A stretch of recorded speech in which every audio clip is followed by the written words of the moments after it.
بسم اللہ الرحمن الرحیم وفائدۃ النعت تخصیص المنعوت ان کانا نکرتین نحو جانی رجل عالم۔ نعت کی فصل شروع ہے، یعنی صفت کے بحث کر رہے ہیں، موصوف صفت کی بحث کر رہے ہیں۔ پہلے سبق میں، اس سے پہلے جو سبق گزرا اس میں نعت کی تعریف کی اور نعت کی اقسام بیان کی۔ پھر اس کے بعد پہلی قسم کن چیزوں میں مطبوع کے تابع ہوتی ہے اور دوسری قسم کن چیزوں میں مطبوع کے تابع ہوتی ہے، یہ بیان کر دیا تھا، مثالیں بھی دے دی۔ اب نعت کے فوائد بتلائے جا رہے۔ صاحب کتاب نے فرمایا وفائدۃ النعت، اور نعت کا فائدہ، یعنی صفت لانے کا فائدہ کیا ہے؟ فرمایا تخصیص المنعوت ان کانا نکرتین، منعوت کی تخصیص ہے، یعنی جس کی نعت بیان کی گئی ہو۔ نعت منعوت بھی کہتے ہیں، صفت موصوف بھی کہتے ہیں، یعنی یہی منعوت جو ہے یہ مطبوع بھی کہلاتا ہے، موصوف بھی کہلاتا ہے۔ تو نعت کا فائدہ یہ کہ النعت تخصیص المنعوت، نعت منعوت کی تخصیص کر دیتی ہے، یعنی اس کو خاص کر دیتی ہے۔ نحویوں کی اصطلاح میں جو نعت ہے وہ یہ تخصیص جو ہے وہ اسے کہتے ہیں کہ یہ نکروں میں قلت اشتراک پر دلالت کرتی ہے۔ جب دو اسم نکرہ ہوں تو نعت منعوت میں تخصیص کر دیتی ہے۔ تخصیص کا کیا مطلب کہ نکرہ کے اندر جو اشتراک پایا جاتا تھا، بہت ساری چیزوں کو وہ مشتمل تھا، بہت ساری چیزوں پر کے بارے میں وہ مشترک تھا، تو اس اشتراک کو یہ تخصیص جو ہے وہ کم کر دیتی ہے۔ مثال سے سمجھ آ جائے گی، جانی رجل عالم، آیا میرے پاس ایسا مرد جو عالم ہے۔ اب یہاں دیکھیں، پہلی بات تو یہ کہ رجل نکرہ ہے اور عالم بھی نکرہ ہے، اور انہوں نے یہ فرمایا تھا کہ النعت تخصیص المنعوت ان کانا نکرتین، نعت منعوت کی تخصیص کرتی ہے اگر دونوں ہوں۔ کانا تثنیہ کا صیغہ ہے، یعنی دونوں ہوں۔ دونوں سے کیا مراد؟ نعت بھی اور منعوت بھی۔ نکرتین، نکرہ، دونوں نکرہ ہوں۔ نعت اور منعوت جب دونوں نکرہ ہوں تو یہ تخصیص کا فائدہ دیتی ہے، یعنی اشتراک کو کم کر دیتی ہے، شرکت کو کم کر دیتی ہے۔ نحو جانی رجل عالم، اب یہاں دیکھیں دونوں نکرہ ہیں۔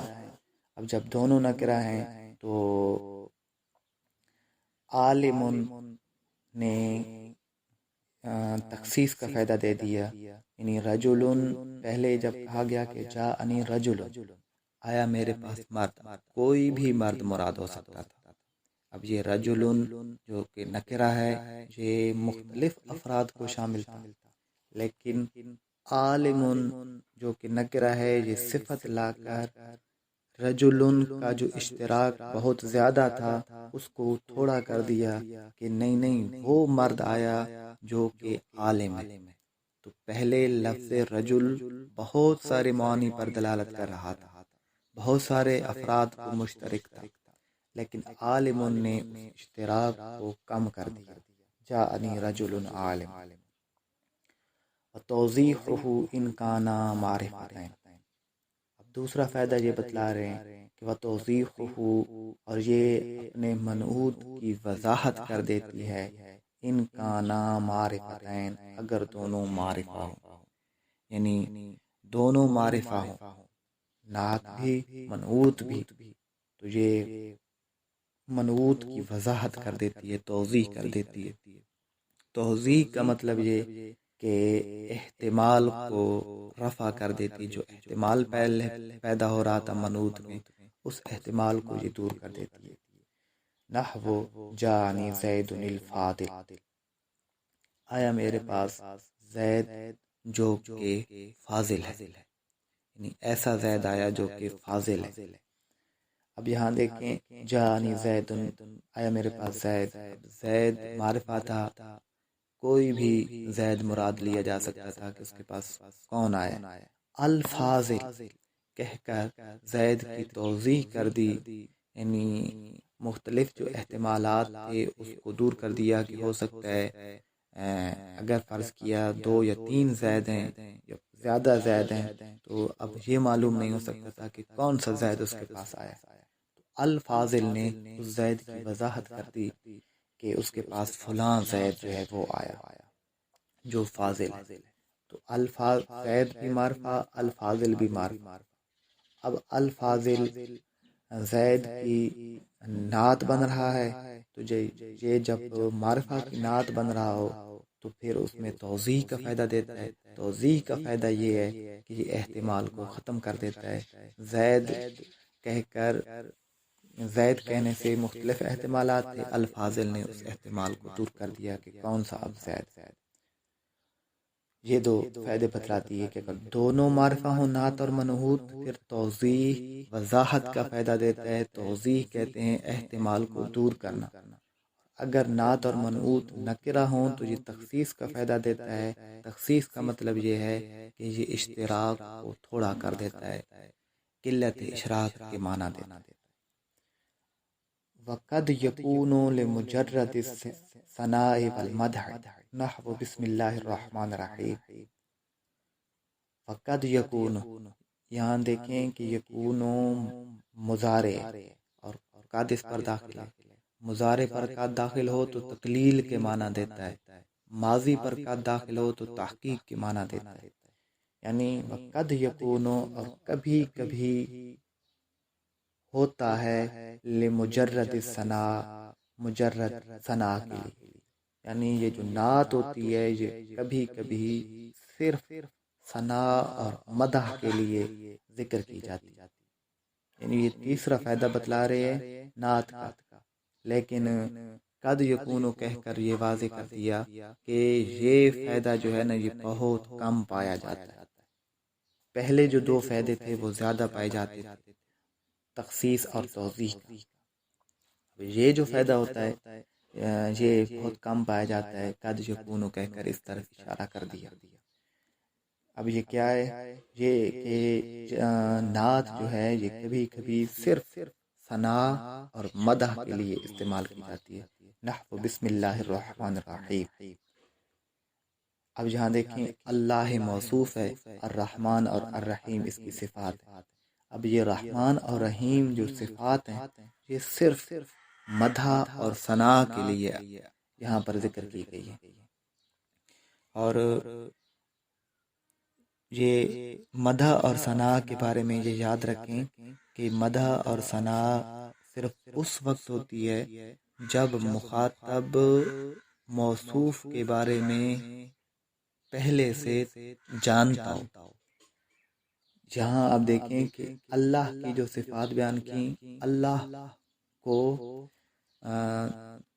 مخاطب جو ہیں وہ پہلے سے اچھی طرح سے وہ جانتے تھے، لیکن کوئی شخص اگر موصوف کو اچھی طرح پہلے سے نہ جانتا ہو تو پھر وہ جو صفت ہوتی ہے وہ مدح اور ثناء کے لیے بھی ہوتی ہے اور توضیح یا تخصیص وغیرہ کے لیے بھی پھر ذکر کی جاتی ہے۔ تو بسم اللہ الرحمن الرحیم میں رحمان اور رحیم صرف مدح اور ثناء کے لیے ہیں، کیونکہ لفظ اللہ جو ہے یعنی اللہ تعالیٰ کی جو ذات ہے وہ پہلے سے لوگوں کو زیادہ اچھی طرح معلوم ہے۔ قد یکون للذم، اور کبھی کبھی نعت ضم کے لیے ضم کا فائدہ دیتا ہے، کبھی کبھی نعت ضم کا فائدہ دیتا ہے۔ یہاں بھی قد یکون کہہ کر تقلیل کے معنی بتلا دیے کہ یہ فائدہ بھی بہت کم پایا جاتا ہے۔ نحو اعوذ باللہ من الشیطان الرجیم۔ اب یہاں دیکھیں کہ شیطان موصوف ہے، الرجیم صفت ہے۔ اب یہ جو رجیم ہے یہ صرف مذمت، شیطان کی مذمت کے لیے ذکر کی گئی۔ وقد یکون للتاکید نحو نفخۃ واحدہ۔ اور کبھی کبھی نعت تاکید کا فائدہ دیتی ہے، تاکید کے فائدے کے لیے ہوتی ہے۔ نحو نفخۃ واحدہ، یعنی ایک پھونک۔ اب نفخۃ سے بھی، نفخۃ میں جو تا ہے، اس تا سے بھی اس کی وحدت کے معنی حاصل ہو رہے تھے، یعنی ایک نفخہ، لیکن واحدہ کہہ کر جو صفت لائے ہیں وہ تاکید کے لیے لائے ہیں، یعنی واحدہ نے صرف تاکید کا ہی فائدہ دیا ہے۔ نفخۃ منعوت، واحدۃ نعت۔ اب جہاں واحدۃ نعت نے صرف تاکید کا فائدہ دیا، تو یہ جو آخری تین فائدے بتلائے، صرف ثنا اور مدح کا، ضم کا اور تاکید کا، یہ جو فائدے ہیں یہ بہت کم پائے جاتے ہیں۔ زیادہ تر جو فائدے ہیں وہ تخصیص اور توضیح کا پایا جاتا ہے۔ آگے فرمایا وَاعْلَمْ أَنَّ النَّكِرَةَ تُوصَفُ بِالْجُمْلَةِ الْخَبَرِيَّةِ، اور تو جان کہ نکرہ، ان النکرۃ توصف بالجملۃ الخبریہ، کہ نکرہ جملہ خبریہ کے ساتھ موصوف کیا جاتا ہے، یعنی اگر موصوف نکرہ ہو تو اس کی صفت جملہ خبریہ بھی بن رہی ہوتی ہے۔ نحو مررت برجل ابوہ عالم او قام ابوہ، یہاں پر دیکھیں کہ مررت برجل جو ہے، رجل جو ہے وہ نکرہ ہے۔ اب اس کی جو صفت بن رہی ہے ابوہ عالم، یہ پورا جملہ خبریہ ہو کر یہ رجل کی صفت بن رہا ہے۔ کیسے؟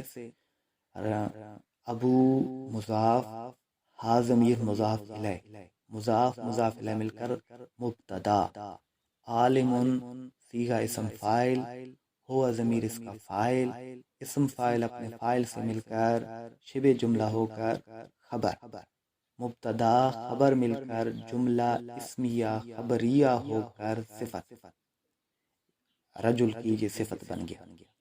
تو یہی بتلانا چاہ رہے ہیں کہ وَعْلَمْ أَنَّ النَّكِرَةَ تُوصَفُ بِالْجُمْلَةِ الْخَبَرِيَّةِ، کہ بے شک نکرہ موصوف ہوتا ہے جملہ خبریہ کے ساتھ۔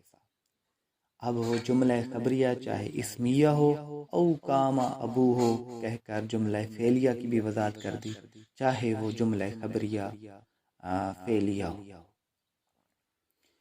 قام ابو ہو میں قام فعل، ابو مضاف، مضاف الیہ مضاف مضاف الیہ مل کر فاعل، فعل اپنے فاعل سے مل کر جملہ فعلیہ خبریہ ہو کر صفت بنا، یعنی اصل میں یہ جملہ تھا مررت برجل قام ابوہ، تو بتلایا یہ کہ نکرہ کی صفت جو ہے وہ جملہ خبریہ بھی بن سکتی ہے۔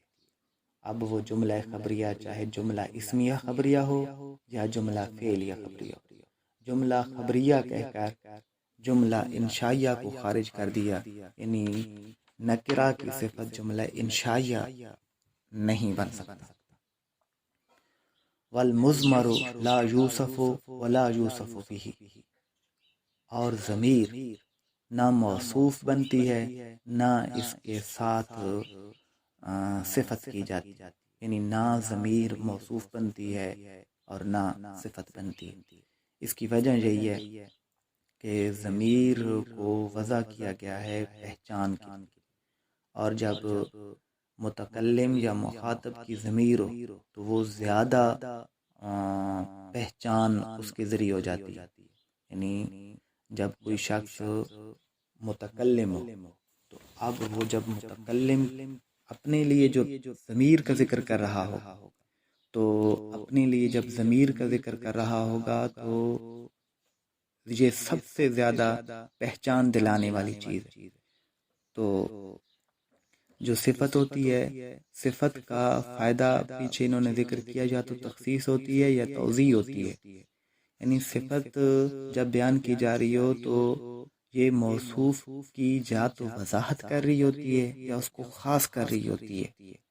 تو ضمیر جو ہے وہ پہلے سے خود زیادہ معلوم ہوتی ہے، تو جب پہلے سے ضمیر زیادہ معلوم ہو تو اس کی مزید تخصیص کرنا یا اس کی مزید وضاحت کرنا یہ تحصیل حاصل ہوتی ہے. یعنی اب اگر کوئی متکلم ہے، بولنے والا ہے، اب بولنے والا اپنی پہچان جب ضمیر کے ذریعے کروائے گا تو یہ بہت زیادہ بہتر ہوگا. اب وہ اپنے لیے اگر کوئی صفت وغیرہ لائے گا اور اپنی پہچان کروانے کے لیے یا اپنے آپ کو اپنا تعارف کروانے کے لیے جب صفت وغیرہ لائے گا تو یہ صفت جو ہے وہ تحصیل حاصل ہوگی، اس لیے کہ جو ضمیریں ہیں یہ پہچان کے لیے سب سے زیادہ بہتر ہوتی ہیں. تو اس وجہ سے والمضمر لا یوصف ولا یوصف بہ، ضمیر نہ موصوف بنتی ہے نہ اس کی صفت اس کے ذریعے صفت کی جاتی.